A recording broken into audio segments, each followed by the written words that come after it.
Hello friends, सी ए सूरज झुंझुनवाला। कैसे हो आप लोग? मैं उम्मीद करता हूँ आप लोग बढ़िया हूँ। और मैं भी बता दूँ, मैं भी बहुत बढ़िया हूँ। आपके सी ए फाइनल चाहे सी ए इंटरमीडिएट के एग्जामिनेशन आने वाले नवंबर में। तो मैं उम्मीद करता हूँ आपकी प्रिपरेशन भी बहुत बढ़िया चल रही होगी। और all the best for your examination. अगर आपके एग्जामिनेशन नवंबर में नहीं है, उसके बाद भी है, तो मैं यही उम्मीद करता हूँ कि आपकी पढ़ाई अच्छे से चल रही है। और उसी में आपको हेल्प करने के लिए I am with risk management, that is basically elective 6A। 6A आपका पेपर होता है रिस्क मैनेजमेंट। ओके, वो सब्जेक्ट लेके हम यहाँ पे डिस्कस करने वाले हैं। हमने पार्ट 1, पार्ट 2 और पार्ट 3 ऑफ वीडियो डिस्कस किया था for chapter 1 introduction to risk. अब हम इस वीडियो में पार्ट 4 डिस्कस करने वाले हैं। एंड बहुत शॉर्टर वीडियो रहेगा, अराउंड हाफ एन आवर का वीडियो रहेगा। एंड ये वीडियो कंप्लीट करने के बाद एक और आपको हाफ एन आवर का वीडियो मिलेगा, जिसके बाद आपका ये चैप्टर कंप्लीटली खत्म हो जाएगा। ओके, कंप्लीटली खत्म हो जाएगा। चलो स्टार्ट करते हैं। हमने लास्ट लेक्चर में यहाँ तक ख़त्म कर लिया था। That was basically we discuss some level of effects and frequencies का कुछ लेवल्स हमने डिस्कस किया था। नाउ इस वीडियो में हम आगे जा रहे, रिस्क एंड अनसर्टेनिटी का डिफरेंस को हम डिस्कस करने वाले। क्या? रिस्क एंड अनसर्टेनिटी का डिफरेंस को यहाँ पे डिस्कस करने वाले हैं। हमने स्टार्टिंग से कुछ हद तक और काफ़ी हद तक हमने रिस्क एंड अनसर्टेनिटी का डिफरेंस देख लिया है। अब जब पर्टिकुलर टॉपिक आ रहा है तो इसमें क्या बोल रहा है, तो फटाफट से देखते हैं। इसमें कुछ स्कॉलर का नाम है फ्रैंक नाइट। इसने डिस्टिंक्शन दिया, that is risk and uncertainty का।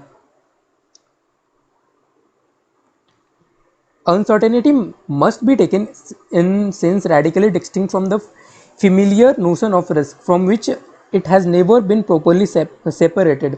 The term risk, as loosely used in everyday speech in the economic discussions, really covers two things which functionally, at least in their casual relations to the phenomenon of economic organization, are categorically different.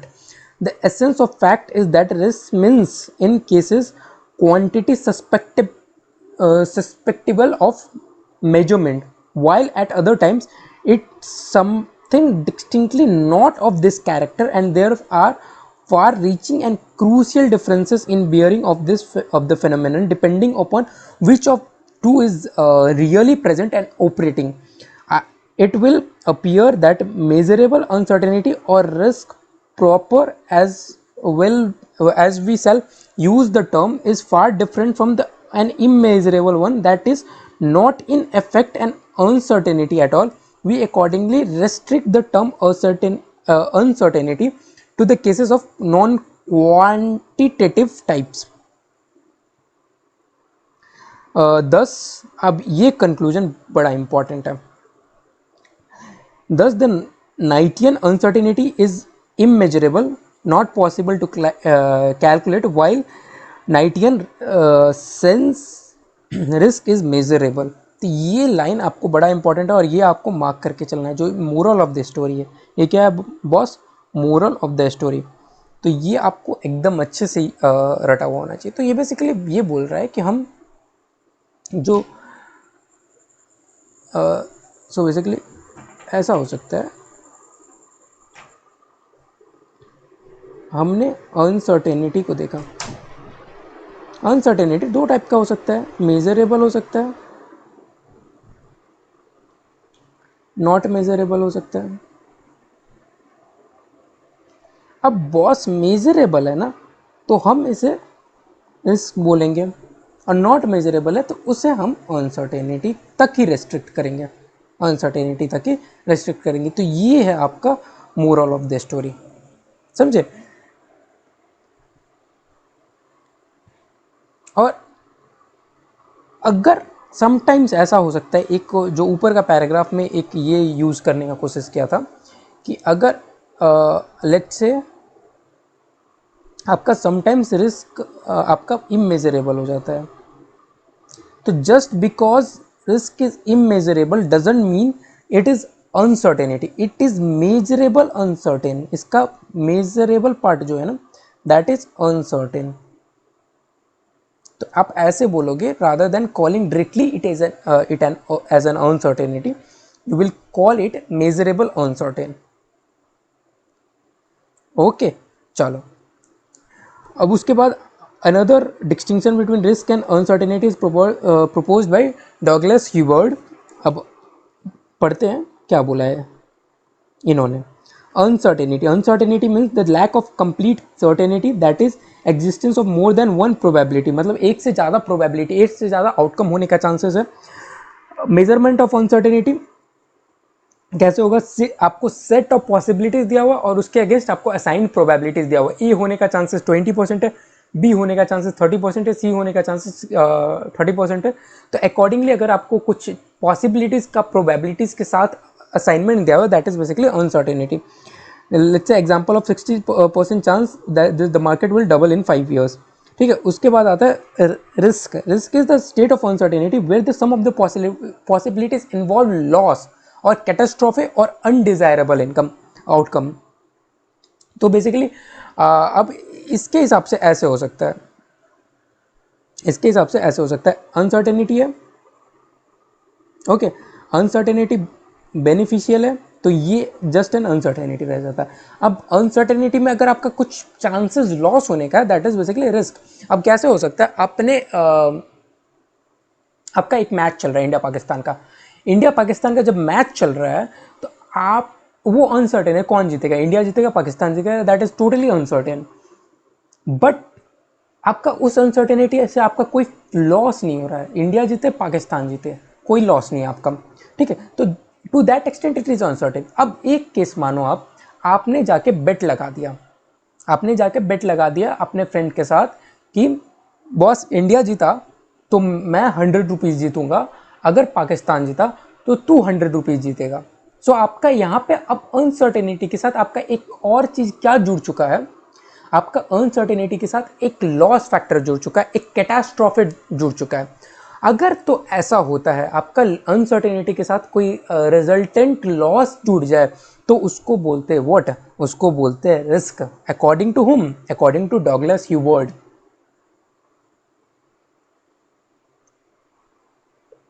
सो ये paragraph is all about this. ये paragraph भी वही example दिया हुआ है।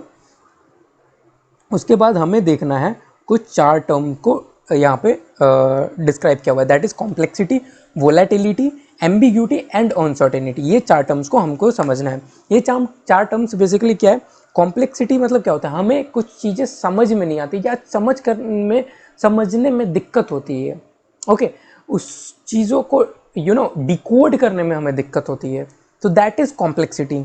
Volatility क्या होता है, वोलेटिलिटी मतलब उसको समझने में उतनी दिक्कत नहीं है, बट उसमें चेंज फैक्टर जो होता है ना, उसको प्रिडिक्ट करने का जो फैक्टर होता है ना, वो काफ़ी डिफिकल्ट होता है, हम उसे प्रिडिक्ट नहीं कर पाते, बट उससे समझना काफ़ी आसान होता है। एम्बिग्यूटी, किसी चीज़ के बारे में हमें क्लैरिटी नहीं है, लैक ऑफ इंफॉर्मेशन है, चाहे हम किसी चीज़ को गलत तरीके से समझ रहे हैं, that is ambiguity. And uncertainty हमने समझ ही लिया, ठीक है। अनसर्टेनिटी को तो काफ़ी तरीके से समझ लिया। अब इसको स्टडी मटेरियल के कॉन्टेक्स्ट में हम समझते हैं कि यहाँ पे इस चार वर्ड को क्या बोला है, VUCA बोला है। क्या बोला है, VUCA, volatility, uncertainty, complexity and what, ambiguity. Complexity को क्या समझेंगे, पहला, it may have interconnected parts and variable. Interconnected, इतना सारा वेब्स होता है कि हम उसे डिकोड नहीं कर पाते कि कौन सा आउटकम किस डॉट से आ रहा है, कौन सा आउटकम किस डॉट से ओरिजिन है। लेट्स से आपका नेटवर्क है, नेटवर्क में इतने सारे एक वेब जैसा कुछ क्रिएट हुआ है जिसको आप ये नहीं बता सकते हो कि कौन सा पॉइंट से कौन सा सिग्नल फ्लो हो रहा है, आउटकम किसका हो रहा है। सो दैट इज वैसे क्या, कॉम्प्लेक्स सिचुएशन है। सो वैसे ही कि इंटरकनेक्टेड डॉट्स होता है, वेरिएबल्स होता है, सम इंफॉर्मेशन इज अवेलेबल और some can be predictable but the volume और the nature of it is overwhelming to the process. जैसे कि आप बहुत कंट्रीज़ में बिजनेस कर रहे हो, तो आप वहाँ के लॉ रेगुलेशंस वगैरह को समझने में आपको काफ़ी परेशानी होगी, बट इसको आप ओवरकम कैसे कर सकते हो, उसको आप हर एक कंट्री में आप अपना एक्सपर्ट रखो, आप कंसल्टेंट्स से अपना सजेशंस लो, तो आपको ईच कंट्री में आप अलग अलग कंसल्टेंट्स, ईच कंट्री के लिए आप अलग अलग एक्सपर्ट्स रखोगे, तो वो वाला प्रॉब्लम आपको नहीं होगा। आपको रीस्ट्रक्चर कर सकते हो, बिल्ड एंड डेवलप स्पेशलिस्ट, जो मैंने बताया, build up resources adequate to address the complexity. Then after we have what, volatility. Volatility क्या है? द चैलेंज इज अनएक्सपेक्टेड और अनस्टेबल। जो हम जो चैलेंज है वो अनएक्सपेक्टेड है, हम उसे प्रिडिक्ट नहीं कर पा रहे, and may be of unknown duration, but it is not necessarily hard to understand. Knowledge about it is often available, मतलब इसके बारे में इंफॉर्मेशन वगैरह अवेलेबल होता है और ये हार्ड टू अंडरस्टैंड नहीं होता है, बट ये काफ़ी अनस्टेबल होता है, हम इसे काफ़ी प्रिडिक्ट नहीं कर पाते। जैसे कि आपका प्राइस फ्लक्चुएट होगा आफ्टर नेचुरल डिजास्टर। अब क्या होता है, प्राइस फ्लक्चुएट हो सकता है नेचुरल डिजास्टर के बाद, कितना फ्लक्चुएट होगा, क्या अमाउंट होगा, we can't predict, but information काफ़ी इजीली अवेलेबल है। मतलब नेचुरल डिजास्टर आएगा तो बस प्राइस तो फ्लक्चुएट होगा, बट इसको क्वांटिफाई करना, एक्चुअली में इसे प्रिडिक्ट कर, एक्चुअली में इसे इसका इफेक्ट को प्रिडिक्ट करना, that is very difficult. Okay, अब इसके लिए एक अगर इस ऐसा सिचुएशन आता है तो आप इसे what approach you should follow is, you should pile up their inventories for that bad situation जहाँ पे आपका प्राइसेस राइज हो सकता है। आपको एडिक्वेट इन्वेस्टमेंट्स करना पड़ेगा, आपको एडिक्वेट स्पेसेस रखना पड़ेगा, so that is the approach you have to follow. Then after we have ambiguity. No precedents exist, you face unknowns. मतलब आप, एम्बिग्यूटी मतलब क्या है कि आपको बैकग्राउंड किसी चीज़ का नहीं पता है। ओके, अब कोई आपके कि कोई आपका एम्प्लॉय आता है आपके ऑफिस में नौकरी करने के लिए, सो उसको अब नौकरी देने से पहले आप उसका टैलेंट वगैरह चेक करते हो, सब कुछ चेक करते हो, बट उसका बैकग्राउंड वेरिफिकेशन भी करते हो कि ये कोई इसका कोई टेररिस्ट लिंक तो नहीं है, मतलब कोई इसमें कोई ऐसा टेररिस्ट, बहुत हार्ड लैंग्वेज हो गया आपका, इसका कोई लेट्स से ये ऐसा भी तो नहीं है कि मिसचीवियस एक्टिविटीज़ में इन्वॉल्व है, लाइक थेफ्ट्स एंड और भी कोई क्राइम्स में इन्वॉल्व नहीं है, तो ऐसा कोई एक्टिविटीज़ में नहीं इन्वॉल्व है, उसका आप क्या करते हो, वेरिफिकेशन, बैकग्राउंड वेरिफिकेशन कराते हो, आप उनका उसका KYCs लेते हो। दैट इज़ वॉट आपका एक प्रेसिडेंट एग्जिस्ट करता है, जिसके बेसिस में आपको काफ़ी चीज़ एनालाइज करते हो और जिसके बेसिस पे आप नौकरी देते हो। अब कोई बंदा है जिसके पास ये सब कुछ अवेलेबल नहीं है, तो आपको हमेशा एक एम्बिग्यूटी रहेगा, आप नौकरी दोगे कि नहीं दोगे। आपको लग रहा है टैलेंट बहुत सही है, बट उसका कुछ चीज़ें अनक्लियर है, उसका प्रेसिडेंट्स एग्जिस्ट नहीं करता है, प्रेसिडेंट्स क्लियर नहीं है, so that's why you always face N ambiguity.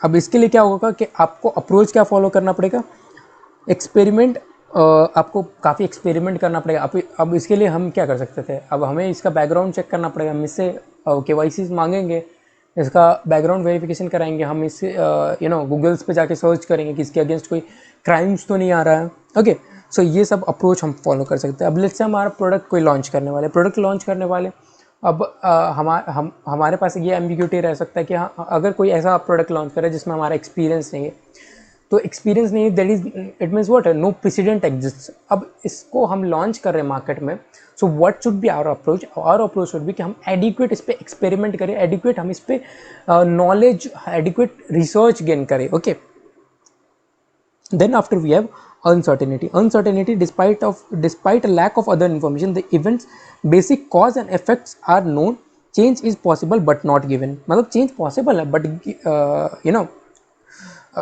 इसमें पता नहीं होता कितना चेंज होगा। Competitor pending product launch muddies the future business and the market. मतलब कोई कंपेटिटर का ऐसा प्रोडक्ट आ गया जिसके कारण हमारा मार्केट ही खराब हो गया, जैसे कि एंड्रॉयड लॉन्च हुआ और जो नोकिया के फीचर फोन्स थे उसका मार्केट पूरा बैंड बच गया। सो that is the particular example of uncertainty. हमें इसके लिए, अनसर्टेनिटी के लिए क्या फॉलो करना चाहिए, we should basically invest in information, interpret share. Information आज के डेट में बहुत इंपॉर्टेंट हो गया, क्योंकि information information actually works as asset, intangible asset. क्योंकि आपको जितना आपके पास आज के डेट में इन्फॉर्मेशन है ना, उतना अच्छा अपने स्ट्रैटेजीज फॉर्मुलेट कर पाओगे, इतने अच्छे प्लान्स फॉलो कर पाओगे, और उतने अच्छे आप प्रिपेयर्ड रहोगे to the uncertain situations. So information में आपको कंपटीटर्स के बारे में पता रहेगा, आपको फोरकास्ट भी कर सकते हो कि क्या फ्यूचर में क्या आपका पॉसिबल चैलेंजेस हो सकता है मार्केट में। तो इन्फॉर्मेशन बैंक जितना कंपनी का आज की डेट में स्ट्रांग रहेगा उतना ही प्रोएक्टिव कंपनी रहेगी। इसके बाद आते हैं बॉस क्लासिफिकेशन ऑफ रिस्क। इस पैराग्राफ को अपन समझते हैं। इस पैराग्राफ में कुछ नहीं बोला है, बट इस पैराग्राफ में ये बोलने का कोशिश कर रहे हैं एक तो रिस्क पॉजिटिव हो सकता है, नेगेटिव हो सकता है। ओके, जब भी रिस्क पॉजिटिव होता है तो हम उसके साथ साथ क्या होता है, कुछ अपॉर्चुनिटीज़ आती है, ठीक है, कुछ अपॉर्चुनिटीज़ आती है। और अगर नेगेटिव है उसके साथ साथ क्या थ्रेट्स आ सकता है। लेट्स से आप कोई न्यू बिजनेस में इन्वेस्ट करने का सोच रहे हो, तो आपका रिस्क क्या है कि आपका पैसा डूब सकता है, बट उसके साथ साथ अपॉर्चुनिटीज़ क्या है आपका, उसके साथ अपॉर्चुनिटी ये है कि आप उसमें गेन कर सकते हो, आप उसमें मार्केट लीड कर सकते हो, बहुत सारे अपॉर्चुनिटीज़ भी है। तो that is a positive risk. Second, negative risk का क्या एग्जाम्पल हो सकता है, लाइक से आपका फैक्ट्री में आग लगने के साथ वो टोटली अ नेगेटिव रिस्क है, and that is a basically threat to your organization. So this is how it works, and every risk has its own unique nature and characteristics that require study, management and or analysis. Okay, उसके बाद आता है categorisation of risk. Categorisation of risk क्या हो सकता है, hazard, control, opportunity. तीन category में रिस्क को डिफाइन किया है, हजार्ड और प्योर रिस्क, कंट्रोल और अनसर्टेनिटी, अपॉर्चुनिटी और स्पेक्यूलेटिव। हजार्ड क्या होता है बॉस, हजार्ड और प्योर रिस्क का अगर मैं मोरल ऑफ द स्टोरी बताऊँ तो हजार्ड ऐसा रिस्क है कि एक प्योर नेचर का रिस्क है, इसके साथ साथ कुछ अपॉर्चुनिटी नहीं आती। मतलब इसमें आपका या तो लॉस होगा या तो नो लॉस होगा, बट प्रॉफिट नहीं हो सकता है। मतलब मैक्सिमम आपका बेनिफिट होगा कि you will not be in a loss situation. समझने का कोशिश करना, मैक्सिमम बेनिफिट क्या होगा, you will not be in a loss situation, but you can not gain anything out of it. Okay, तो ये होता है प्योर रिस्क। अब ये कैसे आता है, थेफ्ट एक्सीडेंट्स वगैरह से आएगा ये वाले ये रिस्क आपको थेफ्ट एक्सीडेंट्स वगैरह से आते हैं। एंड इसका अगर अपन ग्राफ बनाने का कोशिश करें ना तो ऐसा ग्राफ बनेगा। ये सिचुएशन है आपका, ये नो लॉस नो प्रॉफिट का सिचुएशन है, और ये पोर्शन आपका क्या है, ये पोर्शन आपका लॉस है, और ये पोर्शन आपका क्या है, प्रॉफिट है। तो जो आपका आपका जो हजार्ड रिस्क के कारण जो सिचुएशन होगा ना, that will restrict to this area. ये एरिया में रेस्ट्रिक्टेड रहेगा, आप इस एरिया में कभी भी नहीं जा पाओगे। बट ये रिस्क यूजुअली क्या होता है, इंश्योरेबल होता है। जैसे आग लगने का, थेफ्ट होने का चांसेस वगैरह इंश्योरेबल होता है, जिसके कारण आप लॉस को क्या हो सकता है, आपका इतना लॉस हो तो इसमें से कुछ लॉस आप मिनिमाइज कर सकते हो। ये लॉस आपने इंश्योर कर लिया, so that is always you get the benefit.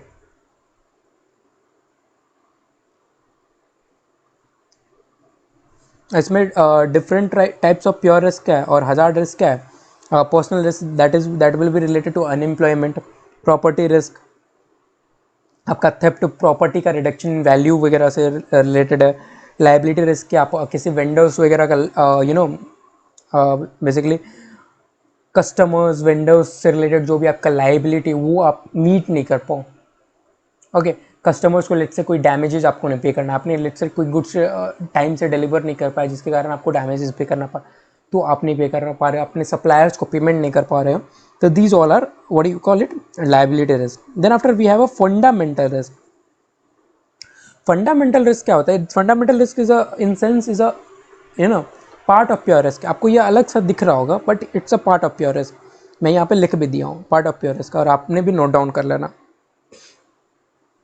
और ये बियॉन्ड अ पॉइंट आप कंट्रोल भी नहीं कर सकते रिस्क को। ये मेजर क्राउड पे होता है, ये मासेस को एक बार में इफेक्ट करता है, जैसे कि आपका नेचुरल डिजास्टर्स वगैरह हुआ, और जो आप कंट्रोल कर भी नहीं सकते हो और इससे ह्यूज लॉस होता है, बट इसका मेजर्स भी आप नहीं ले सकते। ये यूजुअली गवर्नमेंट वगैरह देखती है कि आप नेचुरल कैलेमिटीज़ वगैरह को कैसे रिड्यूस भी, प्रिवेंट भी कैसे कर सकते हैं। एंड देन आफ्टर अगर होता है तो उसके अगेंस्ट जो मिटिगेट, उसके अगेंस्ट जो कॉम्पनसेटरी चाहे इसका लॉस को मिनिमाइज करने का जो भी प्रोग्राम होता है, that is taken care by the government. Particular risk क्या होगा? पर्टिकुलर रिस्क होगा कि आपको एक पर्टिकुलर सिचुएशन के कारण आ सकता है, आपको पर्टिकुलर इवेंट का, आपके पर्टिकुलर डिसीजंस के साथ एक जुड़ के आता है। लेट्स से आप रोड क्रॉस कर रहे हो, रोड क्रॉस कर रहे हो तो आपके पास एक पर्टिकुलर रिस्क रहता है रोड क्रॉस करने के साथ साथ कि आपका वहाँ पे एक्सीडेंट हो सकता है, ठीक। That is basically particular risk. और इसे आप पार्शियली कंट्रोल भी कर सकते हो। आप रोड क्रॉस नहीं करके मतलब जेब्रा क्रॉस ले लो, चाहे आप ऊपर फ्लाईओवर से जाओ, okay. So that is always there.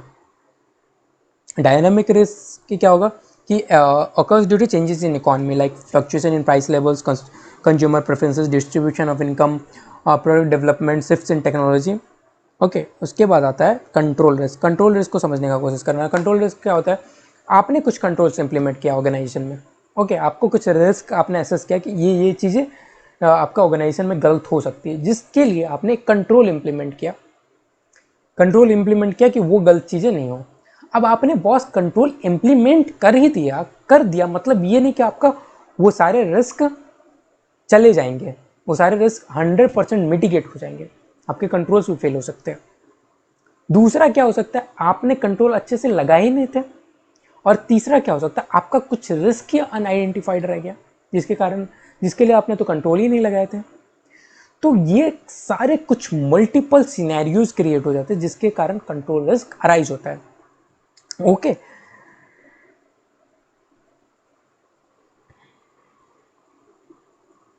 इसी को क्या हम बोलते हैं? Uncertainty risk. Control risk are always unknown and unexpected associated with unknown and unexpected event. They are sometimes referred to an uncertainty risk and they can be extremely difficult to quantify. Control risks are often associated with project management. In these circumstances, it is known that events will occur, but the precise consequences of those events are difficult to predict and control. Therefore, the approach is based on minimizing the potential consequences of these events. Basically, इसमें आपको event पता होता है, आपको पता होता है कि ये रिस्क आ सकता है, जिसके लिए आप कंट्रोल करते हो, जिसके लिए कंट्रोल लगाते हो, मतलब to minimise what? To minimise potential consequences of this events, okay. Then after we have a opportunity risk. इसके बाद एक पैराग्राफ सीधा कंटिन्यू कर रहा है जिससे आपको ये पता नहीं चलेगा, बट ये पैराग्राफ किसके लिए? पैराग्राफ है फॉर अपॉर्चुनिटी रिस्क। और ये आप लिख भी लेना, आप यहाँ पे चाहो तो यहाँ पे हेडिंग बना के ऐसे लिख सकते हो बीच में,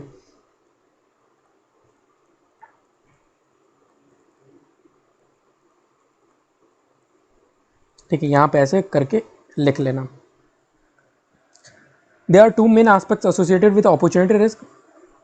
These are risk dangers are associated with taking an opportunity and not taking an opportunity. मतलब आप कुछ opportunity ले सकते हो या opportunity नहीं ले सकते हो।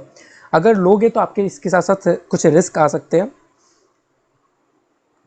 Opportunity risk may not be visible or physically apparent and they are often financial in nature. Although opportunity risk are taken with the intention of having positive outcome, but this is not guaranteed. आप कुछ भी opportunity risk अगर assume करते हो, voluntarily लेते हो, तो आप यही सोच के लेते हो ना, बॉस मुझे फायदा होगा, बट ये फायदा क्या हो? गारंटीड नहीं है।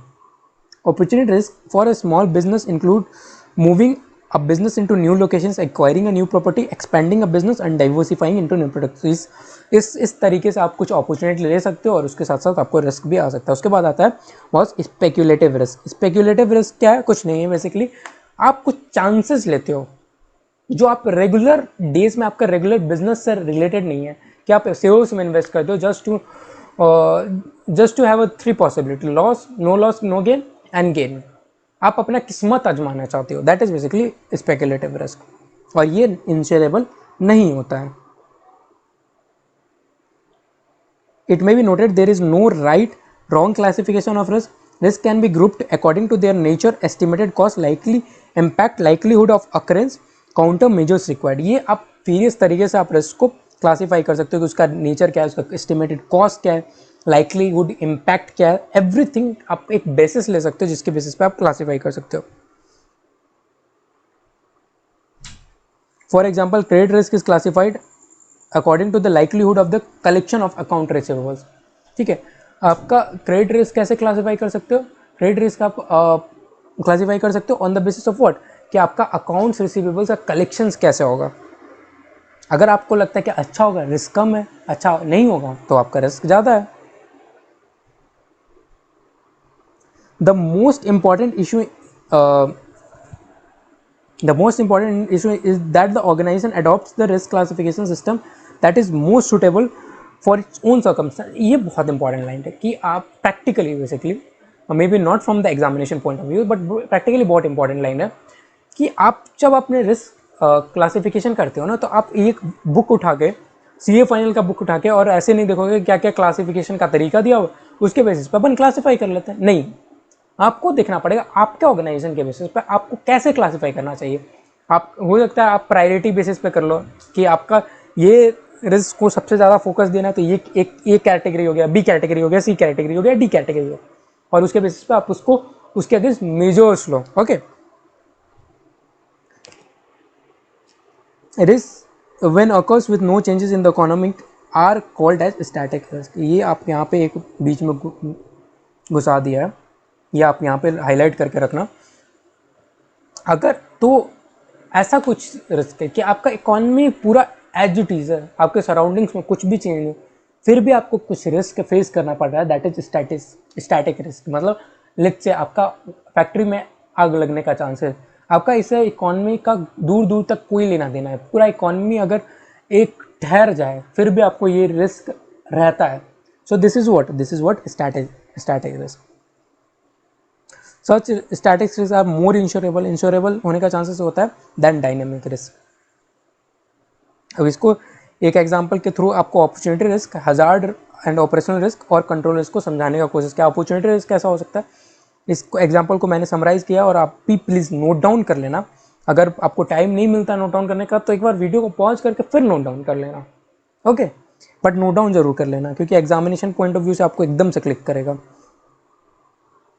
अपॉर्चुनिटी रिस्क क्या हो सकता है, सिलेक्शन ऑफ न्यू मशीनरी, आप एक मशीनरी इंस्टॉल करने का सोच रहे हो, इसके साथ हजार्ड और ऑपरेशनल रिस्क आ सकता है कि आपका वो प्रोडक्ट वो मशीनरी खराब हो सकता है, टेक्निकल प्रॉब्लम आ सकता है मशीनरी में। और आपका इसके कंट्रोल रिस्क क्या हो सकता है, आपने ये तो पहले से सोच के रखा होगा ना कि आपका मशीनरी खराब हो सकता है। अब मशीनरी खराब होने के लिए आप कुछ उसके लिए मेजर्स ऑलरेडी रखते हो कि आप कुछ टेक्नीशियन को अवेलेबल रखते हो। अब हो सकता है वो टेक्नीशियन अवेलेबल नहीं हो, चाहे उस वो इनकम्पिटेंट हो। Okay, so that is also there is a control risk.